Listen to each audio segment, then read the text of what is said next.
Hello there everyone, this is SpeedDemon105 here once again with some more Hatsune Miku Project Diva F. And I figured since the first test video worked pretty well, I might as well do some more songs because, yeah, I think these are all really good songs and I want to do a few more. And I might as well just keep practicing with this recording with my HD PVR so that I can get used to it a bit more. So anyways, the next song I'm gonna do right here is Tokyo Teddy Bear, the Vocaloid riff. And here we go. Yeah, you'll be surprised at some of the visuals in these videos. So, despite how cutesy it looks, some of these songs can actually have some pretty impressive visuals for their music videos, and some of the songs can actually be a lot different than you expect. They're not all just cutesy pop songs, which is pretty cool. And remember, this whole thing evolved from basically a program that was basically made to record songs of... It's basically just a program that sings songs, so that's really neat. Anyways, here's Tokyo Teddy Bear. Let's see how I do. I have a grade on it like last time, so let's see how I do this time.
That's quite the interesting teddy bear right there, wasn't it? I can now purchase the future style model. That's cool.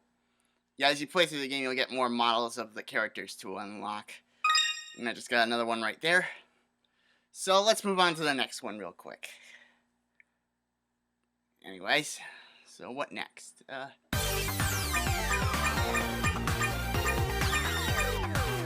a lot of good songs I want to do, but for the time being, I'm only going to do 3 for the time being, and I'm going to do this one next. Kagami Hatsune Flower Fight. And it has both Rin and Len, who I think are my favorite Vocaloids, because they do most of the rock tunes, actually. Len's actually my favorite, but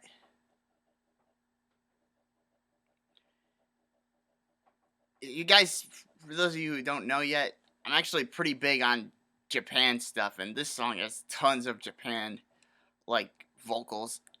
No, not vocals. Tons of Japanese-sounding instruments in it. Just wait till you hear it. It's going to be cool.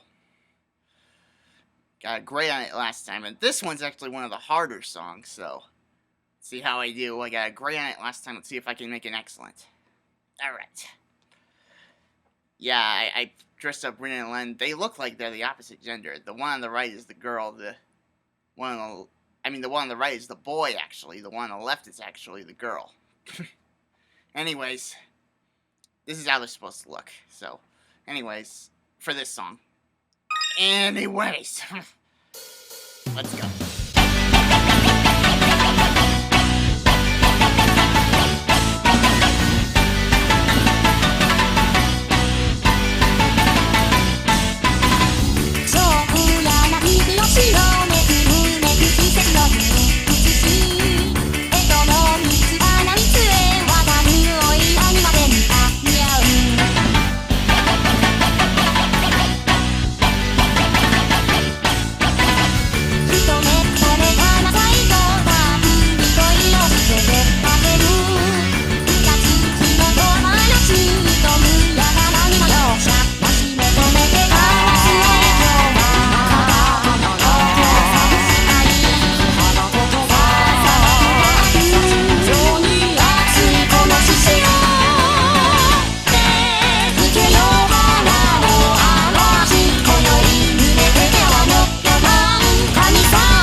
ダメ? Almost nailed an excellent there. Oh well. Really good anyway. Yeah, I really like Japanese sounding songs. Japan has all sorts of interesting sounding instruments, I'll bet. I really want to visit there someday. Anyways, that second technical bonus was really tough. I still haven't got that down. In any case, the last song I'm gonna do actually brings up a bit of nostalgia in me, because when I look at the visuals for it, it really makes me want to actually go and visit, like, a place like the one Hatsune Miku is in right here. Like an actual park where you can make Well, just watch the song and you'll see what I mean.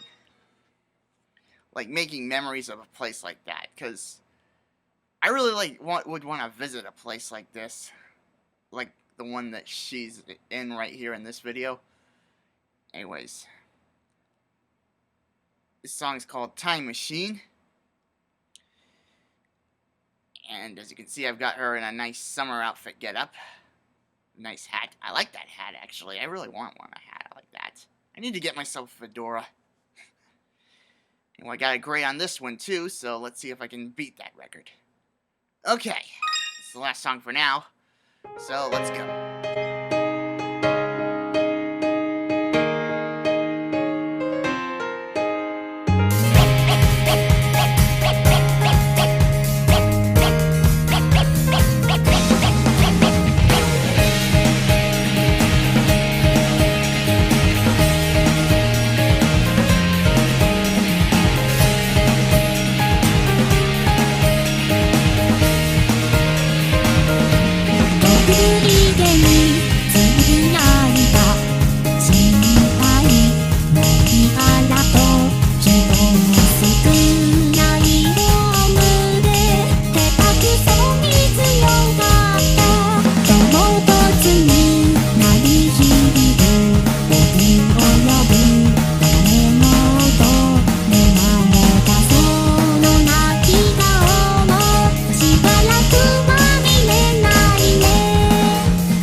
Great song.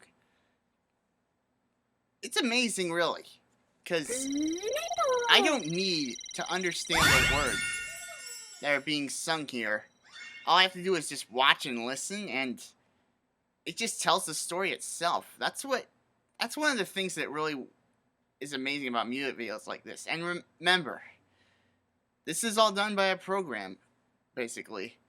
The character of Hatsune Miku came from a singing program, as well as the other Vocaloids. And it's just incredible to me that something like this can just bring out so much. Makes it feel like the person there is actually like a character, an actual person in some ways. It's amazing how some ways you can interpret that. I know it sounds like kind of cheesy, but that video in particular is one of the best examples in this game, in my opinion, about just how amazing that something like this can bring out all sorts of emotions and feelings. And basically, it's hard to put into words, but it makes me feel really nostalgic. It makes me want to feel like I want to be right there and experience the things that the characters that are basically being shown are going through. It's really touching to me. I love stuff like that. I'm a big sucker for the cheesy kind of things. Anyways, that's all the songs I'm gonna do for now. And I'll probably do another 3 songs sometime later in the future. So, until then, this is SpeedDemon105. Thank you guys for watching, and if you're interested, I really would recommend this game if you're a music fan, because even though it's fairly simple, I think it's worth watching and listening to for songs like this that capture so much emotion and whatnot in them. So, make sure to check Hatsune Miku Project Diva F out if you get the chance, if you like it. And till then, I'll see you guys in the next one.